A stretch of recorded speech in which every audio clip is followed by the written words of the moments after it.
Good morning, friends. Good morning, friends. Chalo. So, as decided, today we are going to start a new chapter. One of the important chapter, as I told, standard costing and variance analysis. तो आपके पास आज volume 2 book होना चाहिए. तो उसके page number 751 पे आ जाओ.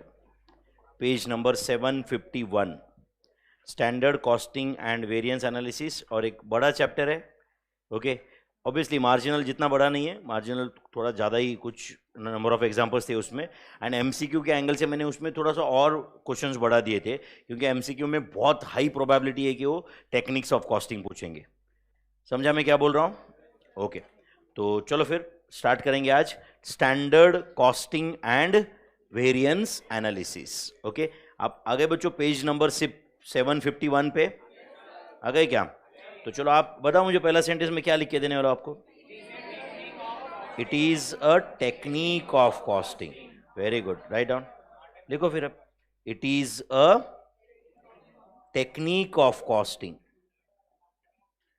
It is a technique of costing and not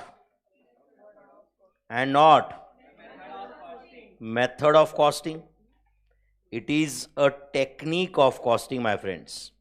It is a technique of costing and not a method of costing. It's a technique of costing and not a method of costing. ठीक है भाई? Okay.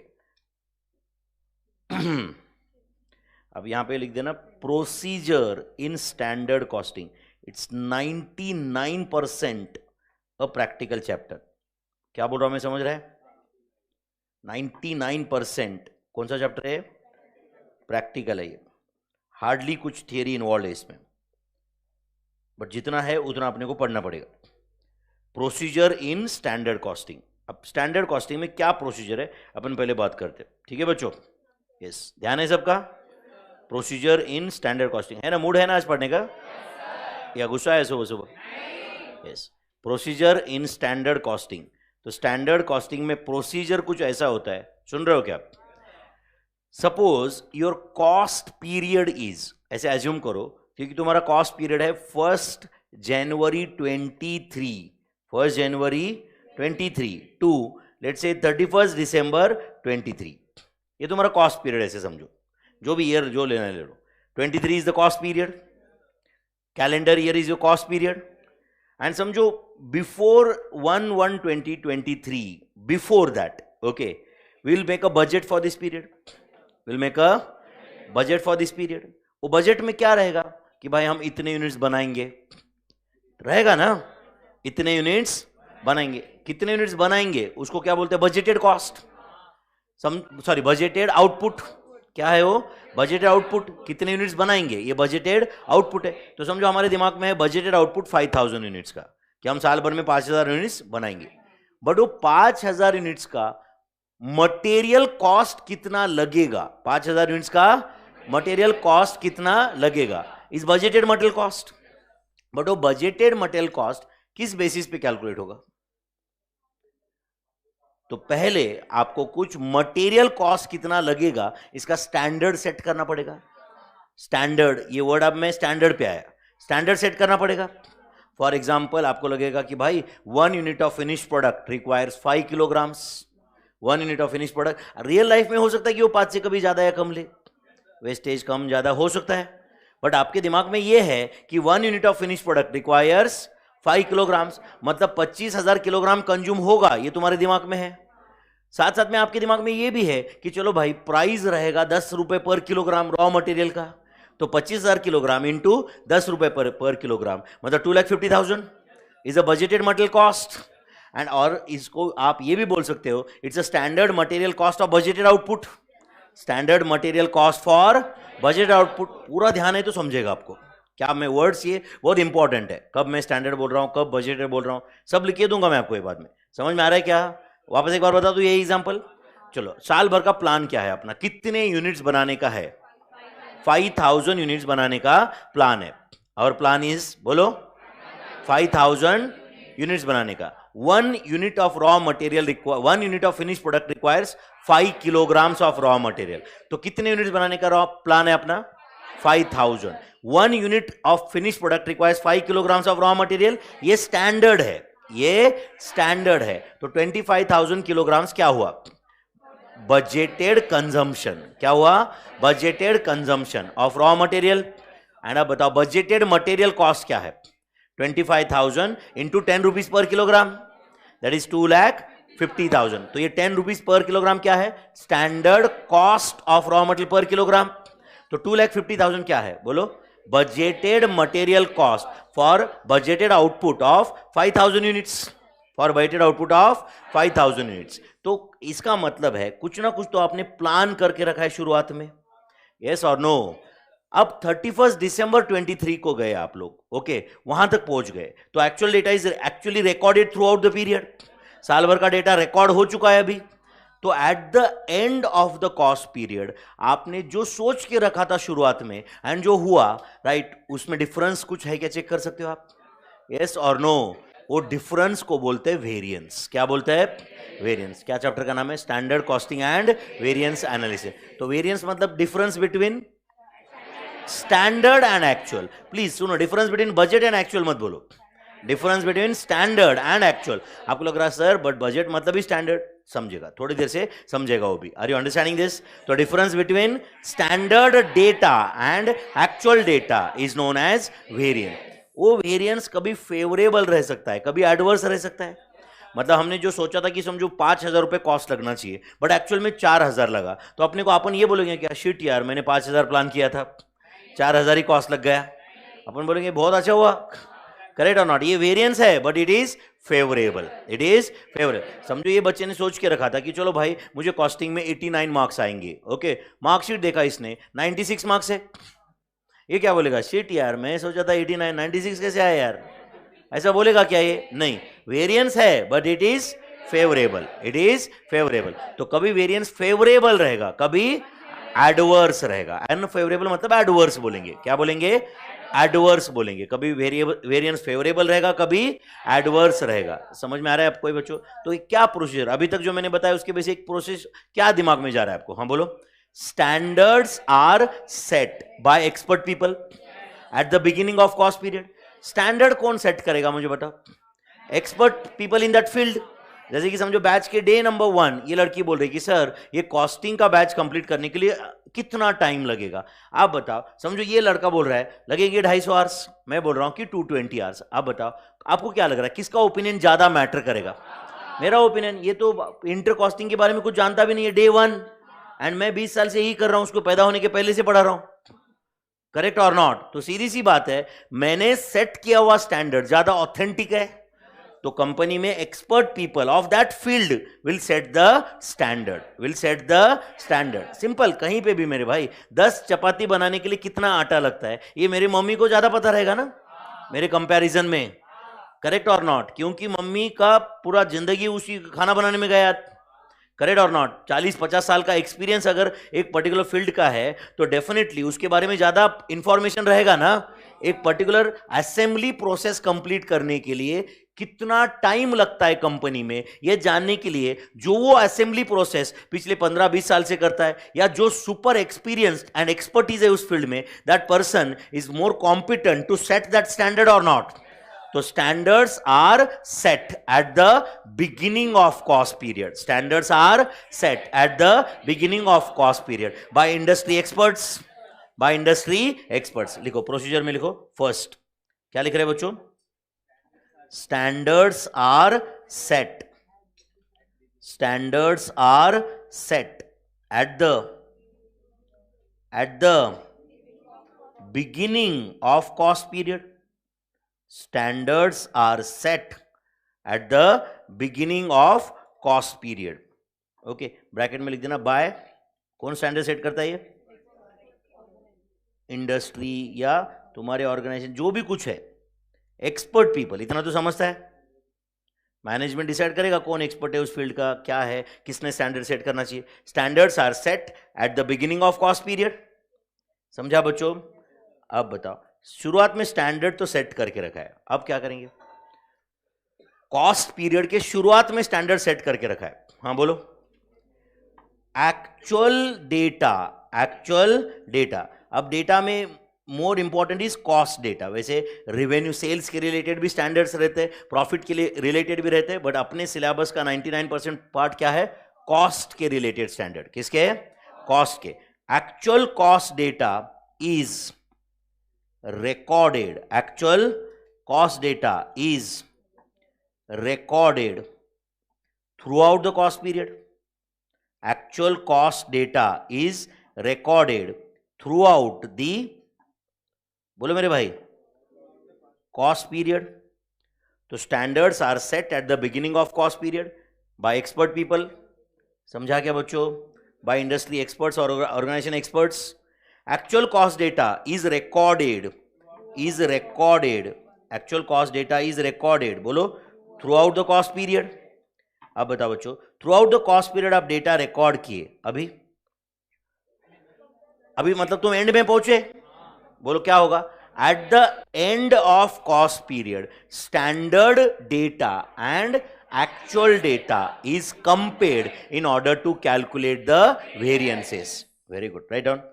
At the end of cost period. At the end of cost period.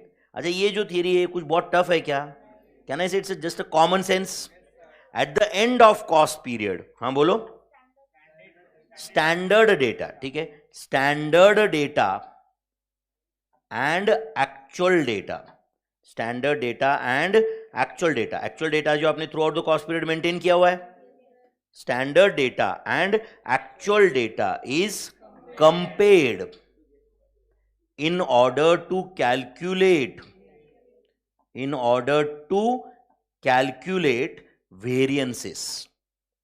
In order to calculate variances. तो variance मतलब क्या? यहां चलो मैं अपन लिख लेते हैं यहां पे, फिर भी अपने safer side. Variance means difference between standard cost. सुनो बच्चों, मैं थोड़ा सा इसको और डिटेल कर रहा हूं। वैसे तो मैंने difference between standard cost and actual cost ऐसे लिखना चाहिए, बट मैं थोड़ा सा और डिटेल कर रहा हूं। Standard cost for actual output, मैं एक वर्ड एक्चुअल लाया। Standard cost of actual output and actual cost. शायद आपको समझता रहेगा, मैंने स्टैंडर्ड कॉस्ट बोला बट ऑफ एक्चुअल आउटपुट बोला, तो आपको डे 1 को स्टैंडर्ड कॉस्ट पता है बट एक्चुअल आउटपुट पता नहीं समझा आपको? एक्चुअल आउटपुट तो एंड में पता चलेगा। इसका मतलब डे नंबर 1 को आपको स्टैंडर्ड कॉस्ट पता ही नहीं है। बोल रहे सर अभी तो बोले आप, तो डे नंबर 1 को स्टैंडर्ड कॉस्ट एक्चुअल आउटपुट का पता नहीं है, पर यूनिट पता है। एंड फिर भी अगर आपने यूनिट्स का पता कर ही लिया है तो वो standard cost of budgeted output है, एक्चुअल आउटपुट नहीं। दिमाग हो तो समझता होगा। डे 1 को तुम्हारे पास standard cost of actual output नहीं है, standard cost of budgeted output है। समझ में आ रहा है आपको? ये standard cost of budgeted output. मैंने आपको लेबर में भी बताया था, बजटेड आवर्स का फॉर्मूला स्टैंडर्ड आवर्स का क्या था? बजटेड आवर्स का formula standard hours into budgeted output, and standard hours का क्या फॉर्मूला था? Standard hours into actual output. याद है क्या आपको? तो मैंने आपको बोला भी था कि भाई बजटेड आवर्स भी है, वो स्टैंडर्ड है बट बजटेड आउटपुट के लिए है। याद है आपको? ये इंपॉर्टेंट है आपको, ऐसे लग रहा है क्या? क्या वेरिएंस मींस? बोलो difference between standard cost and actual cost नहीं बोला मैं, क्या बोला? Standard cost for actual output and actual cost. समझ में आ रहा है क्या? इसके डिफरेंस को क्या बोलते हैं अपन? Variance. And fourth, variances are classified. Variances are classified, okay, into, variances are classified into, okay, controllable variances and, बोलो क्या रहेगा? अनकंट्रोलेबल वेरिएंसेस और favourable variances and adverse variances. तो अपन मेनली अपने सिलेबस में जो है वो फेवरेबल एंड एडवर्स है, favourable and adverse variances. But वैसे चाहो तो तुम वेरिएंसेस को बोलो कंट्रोलेबल एंड अनकंट्रोलेबल, इसमें भी क्लासिफाई कर सकते हो। तो कुछ वेरिएंसेस कंट्रोलेबल है, कुछ वेरिएंसेस अनकंट्रोलेबल है। समझ आए आपको? तो आप बताओ, जनरली जो तुम्हारे वेरिएंसेस अनकंट्रोलेबल है, आप समझ रहे हो क्या, उसमें तुम्हें करेक्टिव एक्शन पुश करने की जरूरत नहीं है। समझा कि मैं क्या बोल रहा हूं? क्योंकि वैसे भी तुम्हारे कंट्रोल में कुछ नहीं समझा आपको? समझो मैंने साल के बिगिनिंग में कुछ मटेरियल कॉस्ट का स्टैंडर्ड सेट करके रखा था। सुनो तो बच्चों प्लीज। और मेरा कॉस्ट पीरियड था जनवरी टू दिसंबर। कॉस्ट पीरियड क्या था? जनवरी टू दिसंबर। एंड मैंने कुछ मटेरियल का स्टैंडर्ड सेट करके रखा था। एंड समझो जुलाई में ओके गवर्नमेंट ने उस पर्टिकुलर प्रोडक्ट पे ओके लेट्स से जीएसटी बढ़ा दिया और कुछ एक दो टैक्स लगा दिए। सुन रहे हो क्या बच्चों? उसकी वजह से वो मटेरियल का प्राइस बहुत हेवी बढ़ गया। नहीं समझा आपको? एंड उसकी वजह से एंड में क्या हुआ, मेरा मटेरियल कॉस्ट वेरिएंस बहुत तगड़ा एडवर्स आया। मतलब मैंने जो सोचा था उससे बहुत ज्यादा कॉस्ट है, मैंने जो सोचा था उससे बहुत ज्यादा कॉस्ट एक्चुअल में लग गया। बट ये वेरिएंस का रीजन क्या है? मेरा प्लानिंग गलत था क्या? भाई मैंने तो जनवरी में प्लान करके रखा था, बहुत अच्छा प्लान बनाया था।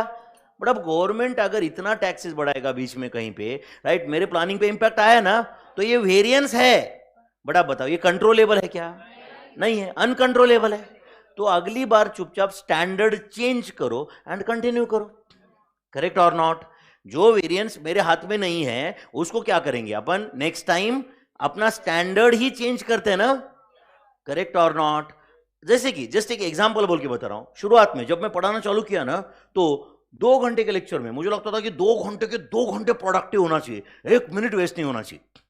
समझ रहा है क्या? एंड फिर उसमें ऐसे होता नहीं था, 5-1 मिनट तो इधर उधर जाते ही थे, फिर बहुत इरिटेशन होता था मुझे, ऐसा लगता था क्या ये 5 मिनट वेस्ट हो गए। समझा है नहीं? धीरे धीरे मैंने एक्सेप्ट कर लिया कि भाई 10 मिनट राइट इधर उधर जाते ही है। करेक्ट और नॉट? तो कुछ ये वेरिएंस था, समझ रहा है क्या? तो अब बताओ, ये मेरे दिमाग ने एक्सेप्ट कर लिया, तो अब मुझे इरिटेशन 10 मिनट से ज्यादा टाइम वेस्ट होने की बात होता है। इसका मतलब कुछ वेरिएंस था, अनकंट्रोलेबल था, तो मैंने क्या कर दिया उसको, मैंने स्टैंडर्ड ही चेंज किया। अब मैं सोचता ही नहीं हूं कि 2 घंटे के लेक्चर में 2 घंटे प्रोडक्टिव रहेंगे, मैं सोचता हूं 1 घंटा 50 मिनट ही प्रोडक्टिव रहेगा। करेक्ट और नॉट? एक प्रॉब्लम से दूसरा प्रॉब्लम चेंज होने के पहले कुछ लोग आराम से कॉपी करते हैं, उसमें अपने को कुछ तो टाइम पास करना ही पड़ता है। करेक्ट और नॉट? कभी कुछ यहाँ पे नींद ले रहा है, कभी कुछ हो रहा है, कभी कुछ बताना पड़ता है। आजकल ह्यूमर भी चाहिए ना बच्चों को, है कि नहीं तो बोर होता है, मोनोटोनस होता है। करेक्ट और नॉट? तो उसमें 1-2-4 मिनट चले जाते हैं फिर। अभी आर यू अंडरस्टैंडिंग दिस? तो आप बताओ, मैं कुछ वेरिएंसेस अनकंट्रोलेबल थे, तो हमने क्या कर दिया, फिर स्टैंडर्ड ही चेंज कर दिया। Are you understanding? एंड जो कंट्रोलेबल है, जो वेरिएंसेस कंट्रोलेबल है, जैसे कि समझो वर्कर्स लेबर कॉस्ट, समझो स्टैंडर्ड था 5 लाख रुपए, एक्चुअल में आया 8 लाख, क्योंकि वर्कर्स ने बहुत ज्यादा इनएफिशिएंसी से काम किया है। जहां जहां पे स्टैंडर्ड टाइम 5 आवर्स था, इन लोगों ने 7 आवर्स लिया है।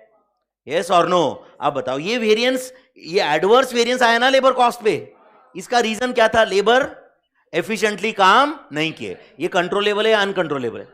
कंट्रोलेबल है, वर्कर को मोटिवेट किया जा सकता है। यस और नो? और जो भी कुछ है उनके प्रॉब्लम समझे जा सकते हैं। हो सकता है कि कोई मशीन वगैरह राइट की वजह से राइट उनका इनएफिशिएंसी बढ़ रहा है, तो वो मशीन चेंज हो सकता है, प्रोडक्शन फ्लोर पे कुछ चेंजेस हो सकते हैं। करेक्ट और नॉट? उनके भी कुछ कंसर्न्स रहेंगे ना, वो सुन के you can push the corrective action और not, you can push the corrective action. So variances are classified into controllable and non-controllable, and bolo favorable and adverse, and you can say and corrective action can be initiated if required. Corrective bolo mere bhai, action can be initiated if required. अगर कुछ जरूरी है तो you can push the corrective actions on the basis of variances. इधर लिखते हैं specially for कौन से वेरिएंसेस बताओ? For adverse variances. Very good. Specially for बोलो फेवरेबल है तो हमें वैसे भी कुछ करेक्टिव एक्शन की कम जरूरत है। यस और नो? बट अगर वेरिएंस एडवर्स है कुछ, तो you can push the corrective action और not.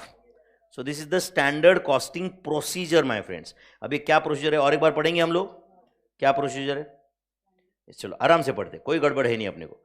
Standards are set at the beginning of cost period. Standards are set at the beginning of cost period by industry experts. समझा क्या आपको ये? उसके बाद बताओ, actual cost data is recorded throughout the cost period. Actual cost data is recorded throughout the cost period. Throughout the cost period actual data record किया गया. आगे बताओ, at the end of cost period standard and actual data is compared. इसको underline करो, compared, and compare करके क्या calculate होता है? Variance. Standard and actual data is compared, and compare करके जो आता है उसको हम क्या बोलते हैं? Variance. Standard and actual data is compared in order to calculate the variance. Variance means difference between standard cost for actual output. ये अंडरलाइन करो. मैंने standard cost and actual cost लिखने वाला था, मैं एक्चुअल आईसीआई ने वैसे लिखा है. Standard cost and actual cost compare करके you can calculate the variances, but मैं थोड़ा सा उसको डिटेल लिखा है. Standard cost for actual output, standard cost for actual output and actual cost compare करके you will calculate the variance. Variances are classified into controllable, uncontrollable, और बोलो favorable and adverse. समझा क्या आपको ये? Corrective action can be initiated if required, especially in case of adverse variances. I hope you are understanding this. Okay, ध्यान दे रहे बच्चों? Okay, उसके नीचे लिख देना types of variances. क्या लिख रहे हैं? Types of variances. Types of variances. हम क्या पढ़ने वाले वो लिख के दे रहा हूं मैं, चलेगा? तो वेरिएंसेस में ना बच्चों सबसे पहले तो होता है कॉस्ट वेरिएंसेस. क्या होता है? Cost variances. उसके बाद में होते हैं सेल्स वेरिएंसेस. कौन से वेरिएंसेस? Sales variances. एंड तीसरा होता है प्रॉफिट वेरिएंसेस. क्या होता है? Profit variances. तो अपने सिलेबस का 99% पार्ट क्या है? Cost variances. समझे क्या बच्चों? But as you know ICI, अब वो आईसीआई ने सिलेबस में कहीं पे कुछ जिक्र भी नहीं किया ठीक से सेल्स वेरिएंस का and all, but sometimes they ask a question जिसमें इसका रेफरेंस लगता है. तो मैं आपको not only from study material जो आज तक के एग्जाम क्वेश्चंस पूछे हुए उसके बेसिस पे कुछ वैरायटी ऑफ क्वेश्चंस यहाँ पे डिसाइड किया है अपने बुक में. समझा क्या मैं क्या बोल रहा हूँ?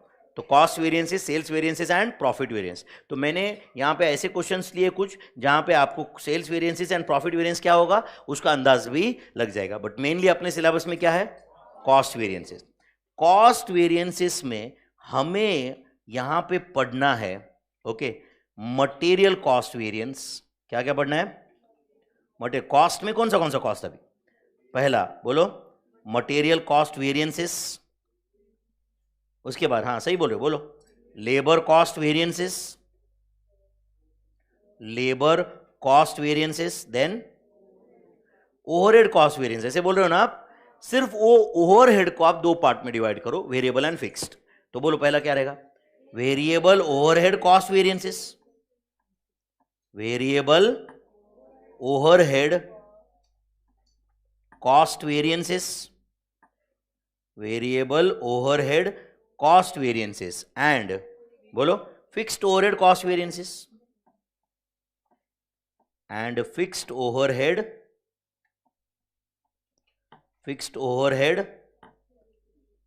Cost variances. चलो, तो टाइप्स ऑफ वेरिएंसेस में क्या क्या लिखा है आपने एक बार बताओ वापस. बोलो material cost variances, then labour cost variance and variable overhead cost variance. बराबर है? And fix cost. पहले जो टाइप्स ऑफ वेरिएंसेस में कॉस्ट है, दूसरा कौन सा है? Sales and profit. एंड फिर ये कॉस्ट के नीचे कुछ पार्ट्स है. कौन से? Material cost variances, labour cost variances and variable overhead cost variances and fixed overhead cost variance. चलो मैं आपको 2 मिनट टाइम दे रहा हूं. अभी तक जो भी लिखा है आपने, आधा एक पेज व्हाटएवर, इतना पढ़ के लोगे क्या? क्या क्या लिखा है पढ़ो. स्टैंडर्ड कॉस्टिंग में it is a technique of costing and not a method. Procedure लिखा है आपने, स्टेप वाइज पढ़े क्या procedure? Standards are set at the beginning of cost period. Second, actual data is recorded throughout the cost period. At the end of cost period, ये मैंने underline किया हुआ है, बहुत इंपॉर्टेंट है। At the end of cost